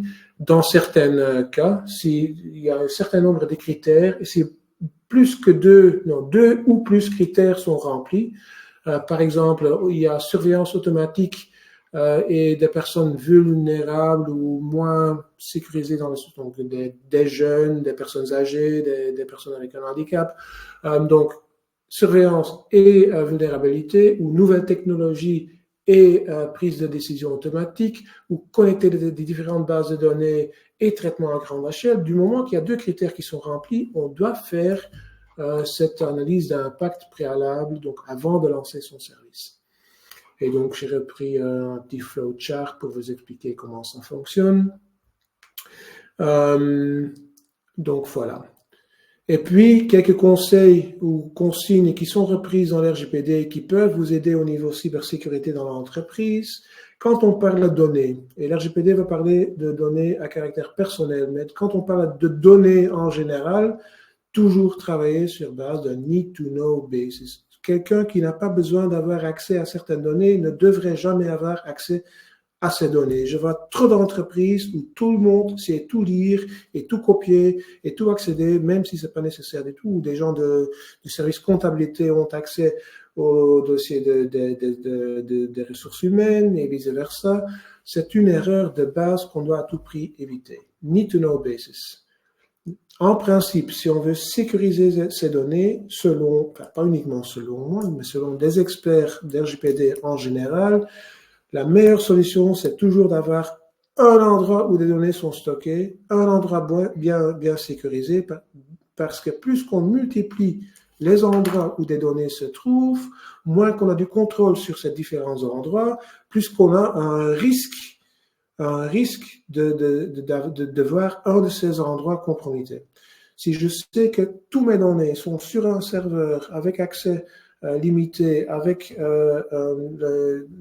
toutes les mesures de sécurité qui s'imposent, je dois toujours m'inquiéter, bien évidemment, mais je dois beaucoup moins m'inquiéter que si ces mêmes données circulent sur le disque dur de 50 portables et sur un Dropbox de mes employés, et sur un Google Drive de l'autre côté, et imprimé 5 fois aujourd'hui, mais on a laissé les papiers dans l'imprimante, et donc les papiers traînent dans le couloir. Je perds le contrôle sur mes données. Donc, avoir le contrôle sur vos données, besoin d'en connaître. Need to know basis, oui, Serge, du besoin d'en connaître. Ouais, bonne traduction. Donc voilà, data storage policy, one location, pas de copie si pas nécessaire. Data retention policy. Data retention, c'est limiter les délais de préservation de données. L'RGPD dit qu'on ne peut pas garder des données plus longtemps de ce qu'on peut justifier. Si on n'a plus besoin de données, on doit les effacer. Eh bien, c'est un bon point de départ parce que moins qu'on a des données à un certain endroit, moins qu'on court le risque de perdre ces données ou de voir ces données compromittées. Et nous, par exemple, en tant qu'avocat, on a une obligation de préserver nos dossiers pendant 5 ans. Eh bien, après 5 ans, à l'époque, tous les avocats gardaient les dossiers pendant toute leur carrière. Et mon ancien maître de stage, il était en fin de carrière. Il avait des dossiers de 40 ans d'activité en papier dans sa cave. C'est pas très intelligent dans le contexte actuel, surtout quand tout est digitalisé. Donc, ce que nous on fait, c'est effectivement après 5 ans, on va notifier les clients pour dire, écoute, le mois prochain, votre dossier qui date d'il y a 5 ans sera effacé. Tous les données seront effacées de manière permanente. S'il y a encore des documents que vous voulez récupérer, dites-le nous parce que dans 30 jours, ce sera trop tard. Donc ça, c'est pour les dossiers. Et puis dans les boîtes email, par exemple, là aussi, on a imposé à nos collaborateurs de Data Retention Policy, c'est-à-dire de manière technique et organisationnelle d'ailleurs. Organisationnelle, je vais leur dire qu'ils ne peuvent pas garder les emails, mais de manière technique, en Google Workspace, tous les emails entrantes et sortantes seront automatiquement effacés après 6 mois. Et dans aucun des ordinateurs de mes employés, dans aucune boîte à messagerie, vous allez trouver des mails qui ont plus que 6 mois, qui datent d'il y a plus que 6 mois. Ça demande une organisation ça demande plus d'attention, plus d'énergie, plus de précaution de mes collaborateurs. Mais si un jour leur boîte à messagerie est piratée, eh bien, au moins on perd uniquement les données des 6 derniers mois.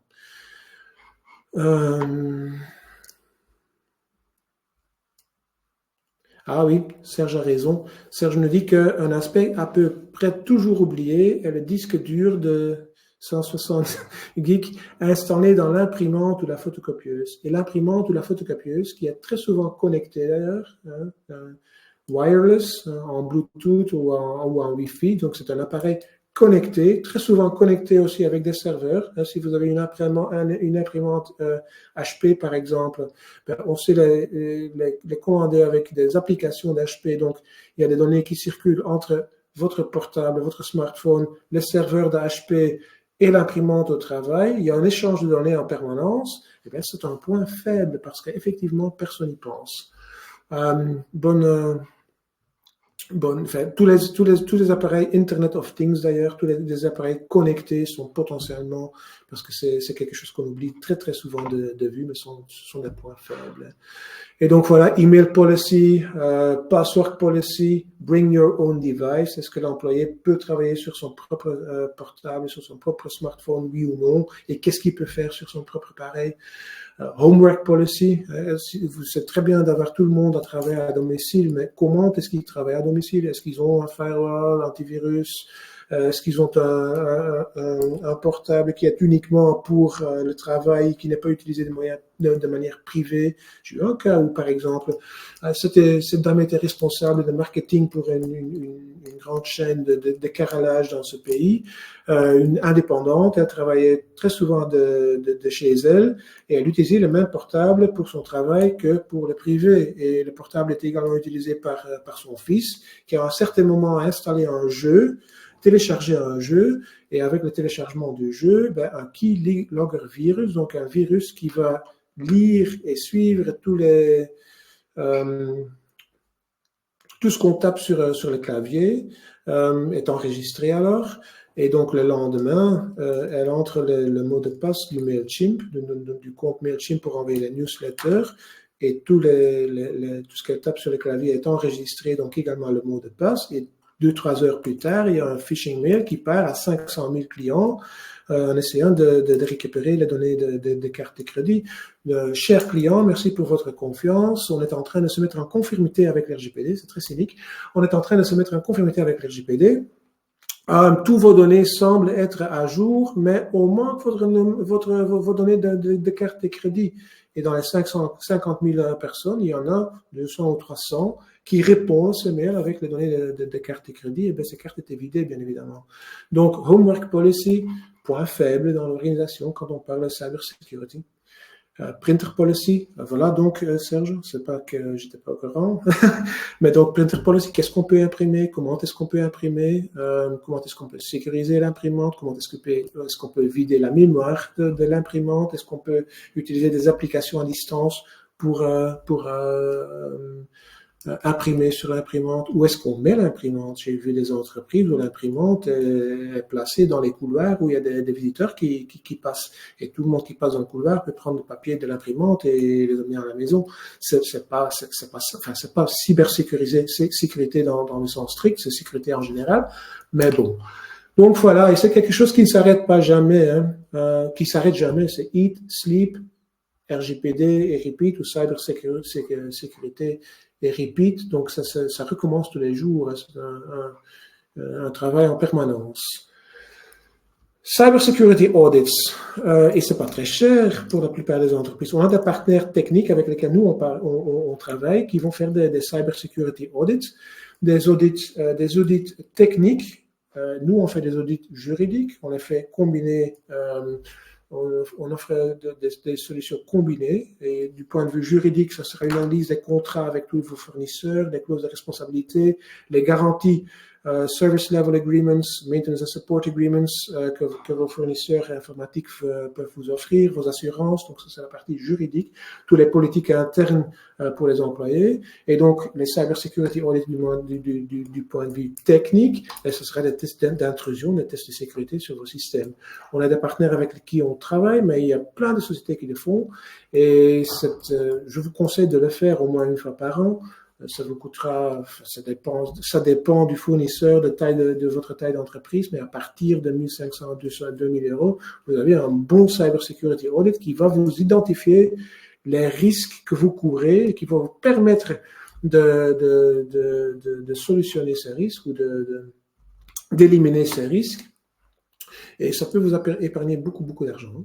Donc, cyber security audits, penetration testing, c'est des tests d'intrusion, si vous voulez, sur vos systèmes. Training and awareness, c'est tellement important. Entraîner et expliquer, faire en sorte que vos employés comprennent les risques, connaissent les conséquences pour l'entreprise, connaissent l'enjeu, connaissent les réflexes de base, savent à qui s'adresser s'il y a un problème. Et ça, il faut le faire, je pense, une fois par an, une fois par 2 ans pour les employés existantes, mais ça devrait être partie du onboarding de nouveaux employés qui arrivent dans l'entreprise devraient avoir une formation de base sur la sécurité à l'interne. On peut faire de différentes manières, ça peut être en vidéo, ça peut être des formations en live par une personne interne ou une personne externe. Ça peut être de la documentation écrite, donc il y a plusieurs possibilités, mais c'est important. Créer la conscience ou la prise de conscience de vos employés. Des logiciels à jour. J'ai dit que 90% des incidents sont à éviter, peuvent être évités.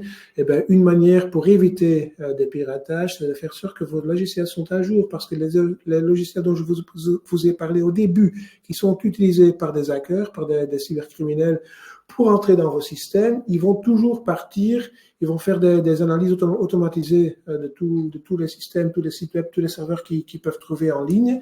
Mais ils vont faire ce scan sur base des faiblesses connues dans les logiciels les plus utilisés.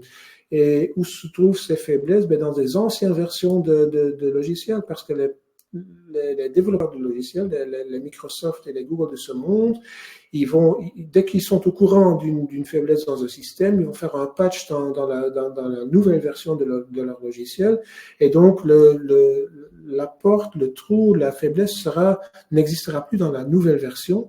Elle restera présente souvent dans l'ancienne version. Donc, tout le monde qui choisit de ne pas suivre le fournisseur de logiciels dans les mises à jour, il crée un risque de plus en plus grand d'être piraté parce qu'il utilise des anciennes versions où la plupart des faiblesses sont connues et sont exploitées par des cybercriminels.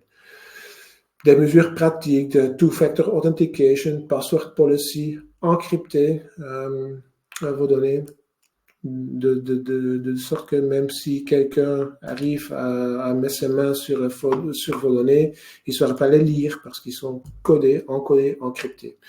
Des politiques internes, donc des guidelines pour les employés. Et de bons contrats. Et en tant que juriste, je ne peux pas dire autre chose. De service level agreements, data processing agreements, contrats de sous-traitance, vos assurances, vos contrats avec tous les fournisseurs de services, tout ce qui est responsabilité, tout ce qui est garantie qu'ils peuvent vous donner de sécurité de leur côté, est très, très, très, très, très important. Pas pour éviter les risques, enfin, dans une certaine mesure, oui, mais surtout pour pouvoir remédier les risques quand le problème se présente. Et donc, voilà une question qui se pose quand on parle des fournisseurs et des tiers, c'est qui est le maillon faible, des accords de traitement, de sous-traitance, ça doit être des accords de sous-traitance, mes excuses, sur l'RGPD, ce sont des contrats dans lesquels vos fournisseurs de services vous garantissent un niveau de sécurité suffisant de leur côté quand ils ont en main vos données. C'est le principe d'un contrat de sous-traitance. L'RGPD l'impose. Dès que vous échangez des données à caractère personnel avec un fournisseur de service, il doit signer ce contrat de sous-traitance. Le simple fait que le contrat de sous-traitance est absent est une raison pour avoir des amendes, tant vous que le fournisseur de service. Donc, il faut vraiment les mettre en place. Mais c'est un outil très, très pratique parce qu'il y a un annexe dans ce contrat qui va décrire les mesures de sécurité que vous, en tant que responsable pour les données, le propriétaire des données, les mesures que vous imposez à vos fournisseurs de services. Par exemple, je vous donne accès à ma base de données avec mes clients, mais vous allez m'assurer que si vous faites une copie, ce sera encrypté. L'accès sera limité chez vous parce que vous avez une politique de limitation d'accès. Vous allez utiliser two-factor authentication pour éviter que des tiers peuvent se connecter à vos systèmes. Vous allez faire des formations de votre personne. Toutes les mesures que j'ai expliquées ici, vous pouvez les imposer dans ce contrat à vos partenaires. Et comme vous êtes obligé de prendre les mesures nécessaires pour assurer un niveau adéquat de protection, ces contrats de sous-traitance sont une mesure qui s'impose de la loi même, mais également de ce principe de mesures appropriées pour garantir un niveau de protection approprié.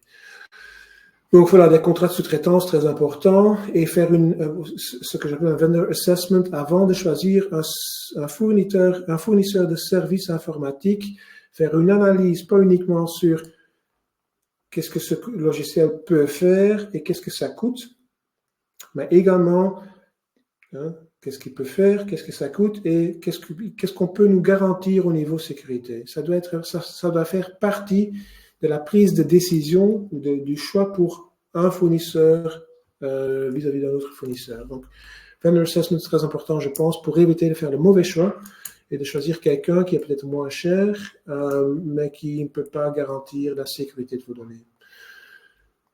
Donc, voilà. Et j'ai déjà pris 15 minutes de plus de votre temps que prévu, donc je vais essayer de terminer. Et je pense que je suis plus ou moins à la fin de ce que je voulais vous raconter. Knowledge is power. Connaissance, c'est le début. Connaître son entreprise, connaître le fonctionnement de son entreprise, connaître les risques qu'on court, c'est le début de tout. Donc, faire cette bonne analyse de risque interne, l'impact assessment, qui s'impose sur la RGPD, sur la NIS2, sur DORA, sur ce CRA, Cyber Resilience Act. Première étape, c'est toujours une analyse de risque que vous faites vous-même ou pour laquelle vous demandez l'aide de spécialistes techniques pour le niveau technique et de spécialistes juridiques pour le niveau juridique. Ça, c'est un. Puis, à partir de là, un plan d'action qui peut être basé, focalisé sur l'RGPD, mais interprété dans un sens un peu plus large pour couvrir toutes les données de votre entreprise. Le ISO 27002 peut être une bonne aide. J'ai des clients qui ont été certifiés ISO 27002. C'est une certification ISO spécifique pour le traitement de données, donc data processing in the company, et qui va imposer les mêmes mesures qu'on a discutées aujourd'hui, qui va imposer la GDPR compliance, donc la conformité RGPD, qui va imposer si DORA ou CRA ou la NIS2 sont d'application à votre entreprise, qui va obliger la mise en conformité avec ces règlements. Donc, l'ISO de 27002 peut être un bon point de départ également aux côtés de l'RGPD, je pense.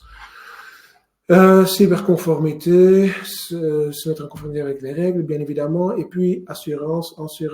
Il faut savoir que la plupart des assurances responsabilité civile pour votre entreprise, donc ils vont couvrir les risques de jour à jour de l'exploitation de votre entreprise, vont exclure les risques liés à la cybersécurité parce que ce sont des risques qui sont très très difficiles à évaluer, dont les conséquences ou les conséquences financières sont très très difficiles à gérer, à comprendre et à prévoir. Donc, ça sera très, très souvent exclu. Et donc, il faut vraiment regarder ou chercher pour une assurance spécifique cybersécurité. J'ai ici repris sur ce slide des précautions contractuelles parce que je suis un juriste, un avocat, et je pense donc j'ai toujours des réflexes contractuels. Donc, j'ai essayé de résumer ici les contrats qui peuvent avoir une influence sur l'RGPD, sur la cybersécurité. Vous allez les lire par après en détail. J'ai discuté j'ai parlé de la plupart d'entre eux, je pense. Voilà, hop.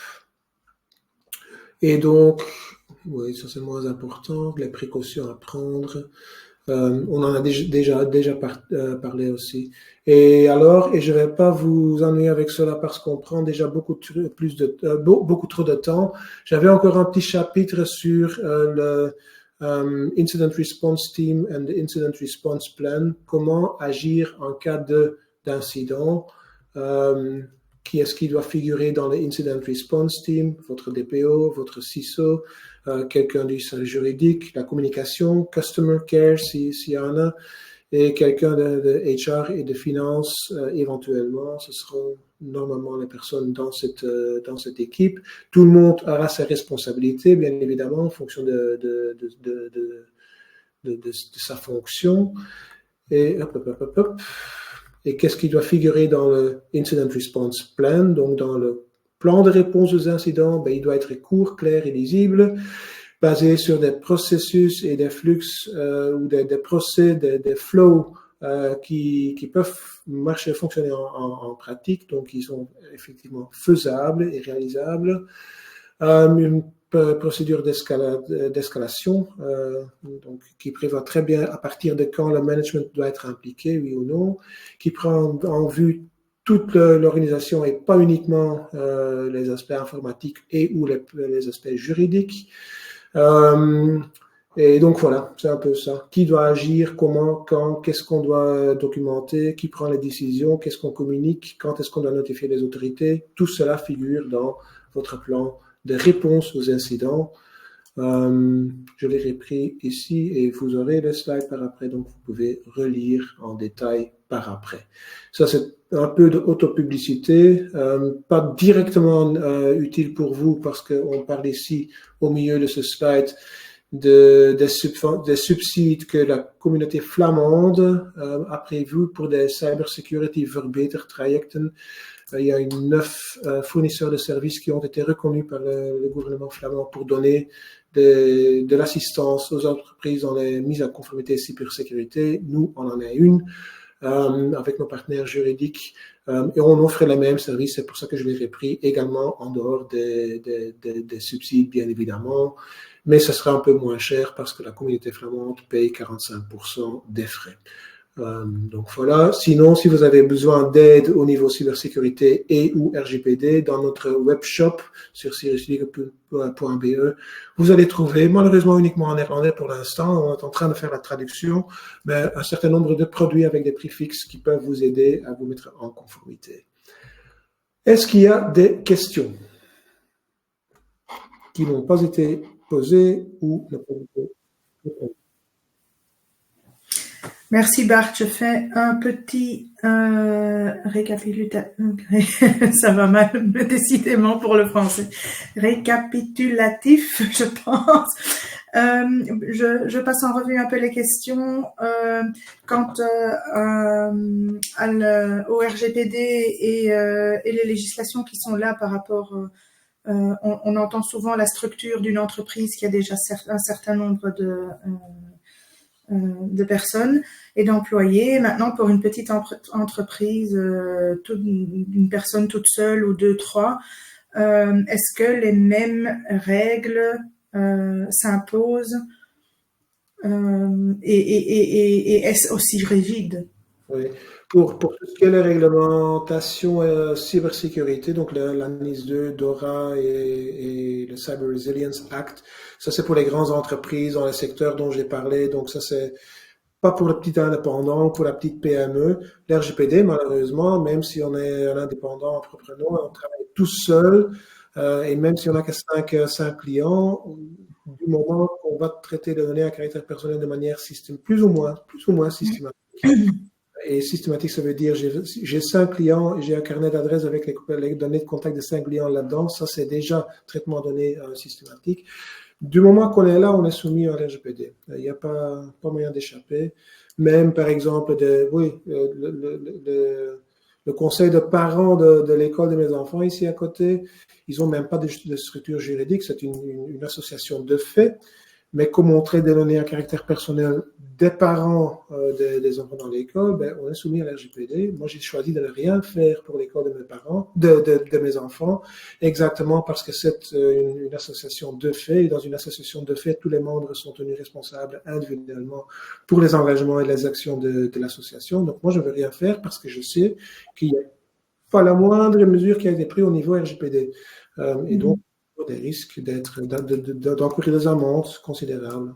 Donc, pour répondre à la question, non, malheureusement, tout le monde est soumis. Voilà.